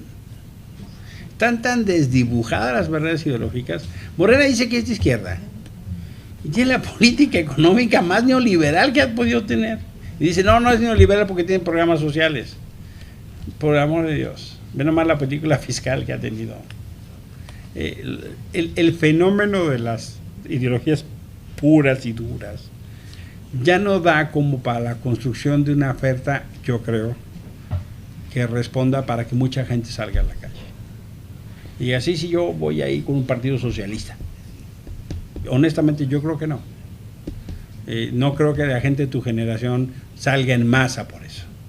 Pero probablemente sí salga en masa porque un Uber violó y mató a una muchacha. Sí, claro. ¿Cuántas marchas ha habido por eso? Entonces, déjame, por eso pongo ese ejemplo. Sí, claro. Yo conozco más marchas de jóvenes indignados porque han matado a una chica en un Uber que por una cuestión de izquierda o derecha. En distintos lugares de la República. Ve la película Un mal actor. O sea, conozco más manifestaciones de los jóvenes reclamando seguridad. Por ejemplo, lo que pasó en Guanajuato. Sencillamente puede salir. Que diciendo, no, pues yo quiero una política económica de derecha. Con eso lo que te estoy queriendo decir es, hay un fenómeno de hasta cómo hacemos política. Yo creo que hoy tenemos que hacernos cargo incluso del impacto de las redes sociales en la discusión de la política. Sí, no podemos hacer una discusión sin eso. Entonces, ¿qué es lo que creo? Que una opción, cualquiera que ésta sea, que no dialogue con respuestas a los problemas de la gente no hace sentido. No hace sentido. Emilio, regálanos una conclusión. Yo insisto, me hago cargo que hay mucha gente lastimada y dolida, mucha gente desilusionada, pero eso es lo más peligroso, porque ese es justo el estado de ánimo en el que nos quieren aplastarnos, quieren borrarnos como si no existiera, y me parece que comprar esa argumentación es lo peor que podemos hacer. Silenciarnos, lamernos las heridas, decir que... Yo conozco gente que ha dicho, no, yo ya no quiero ni ver Atípica, ni las noticias, yo no quiero saber nada. Eso le facilita al régimen. Yo decía después de las elecciones, me acuerdo mucho de un obispo ejemplar en la Amazonía, un vasco que fue nombrado obispo, Pedro Casalealiga. Dice, en este momento nosotros somos soldados derrotados de una causa invencible. Y yo creo que esa causa invencible es la causa de las libertades y el ejercicio de los derechos y de la democracia y del horizonte de un país que nos inspire y que nos emocione. Eso no es lo que hoy tenemos. Y por eso vamos a dejar de luchar por él. Yo no. Yo no me pienso ir a España, no me pienso ir a Estados Unidos. No puedo, no quiero. ¿Pero y qué? ¿A dónde vamos a mandar a 120 millones de mexicanos? Como decía Cristina Pacheco, aquí nos tocó vivir. Pues sí creo que tenemos que hacernos cargo, conjugar en plural, como corresponsables, y tenemos que conversar mucho, porque nos cambiaron las preguntas. Creo que tenemos que escuchar, tenemos que buscar bajo la propuesta prueba y error. Porque nada te dice que una cosa nueva va a funcionar necesariamente. Pero lo que sí sé es que lo que tengo no me está necesariamente satisfaciendo. Lo que sí tengo no necesariamente está respondiendo. No me siento bien. ¿Qué hago? ¿Me quedo con eso que no está respondiendo o busco otra opción? Y mira que yo fui de los que apostó a la coalición PRI-PAN-PRD. Toda mi vida me peleé con el PRI. Me persiguieron. El gobierno de Zedillo quiso hacerme juicio político, me difamaron, me inventaron que delitos. El PAN quiso hacerme juicio político, el PRD me persiguió en la ciudad. O sea, tengo el mérito que los tres me persiguieron. O sea, hice alianza con ellos. ¿Por qué? Porque me parecía que había una amenaza mayor. y que había un riesgo mayor y que infelizmente creo que lo que estamos viendo me daba la razón. Y no es porque necesariamente era lo que más yo quería, sino porque advertía un retroceso, la construcción de un gobierno totalitario. Y que con sus deficiencias, con ese PRI, con ese PAN y con ese PRD pudimos construir ciertas agendas. Mis agendas de los últimos 30 años, derechos humanos, democracia, participación ciudadana, no discriminación, derechos humanos, pudieron avanzar y como nunca retrocedieron estos 6 años. Y mi diagnóstico fue el 21. Infelizmente no tuvimos los liderazgos a la altura, cerraron las puertas de la sociedad civil, se agandallaron los primeros lugares, pero no solo ellos, los liderazgos estatales en el 80% de los estados repitieron la metodología, Humberto. Lo que hicieron los liderazgos nacionales lo hicieron también a los estados. Y ese modelo permeó. Entonces, el problema tuvo que en nuestra campaña no logramos posicionar una campaña ciudadana. Y tuvimos que cargar ese descrédito, tuvimos que cargar el pacto de Coahuila, tuvimos que cargar los Ferraris o los Lamborghinis, tuvimos que cargar que vendían candidaturas a algunos líderes. Pues claro, eso nos afectó. Eso para mí es suficiente para decir, quiero intentar otra cosa. Quiero intentar otra cosa. ¿Vale la pena otra cosa? Sí. A mí me inspiran las cosas de mis sueños, no mis temores. Y yo lo que quiero es que la gente se inspire por sus sueños, no por sus miedos. Este país está lleno de miedos. Mucha gente está llena de miedos. El miedo corre el gran problema que inmoviliza. Entonces, ¿qué es ahorita lo que yo te diría? Lo subversivo es construir esperanza. Lo subversivo es decir, yo no me callo y levanto la voz. Oye, ¿no tienes miedo? Claro que sí, pero toda mi vida ha sido así. No me voy a callar ni arrodillar ante el poder. Y creo que mal haríamos de hacerlo. Entonces, ¿cuál es mi conclusión? Son épocas difíciles, son épocas confusas, pero entonces, en caso de duda, apelo a mis certezas. ¿Cuáles son mis certezas? Apostar a la democracia, a las libertades y a los derechos. Esa es mi conclusión. Muy bien. Señor senador, agradeciéndote que estuvieras con nosotros, cerramos, licenciado Gracias, Pasos. Emilio. Gracias, Humberto. Un aplauso, por favor. Muchas gracias. Gracias, senador. Muchas gracias.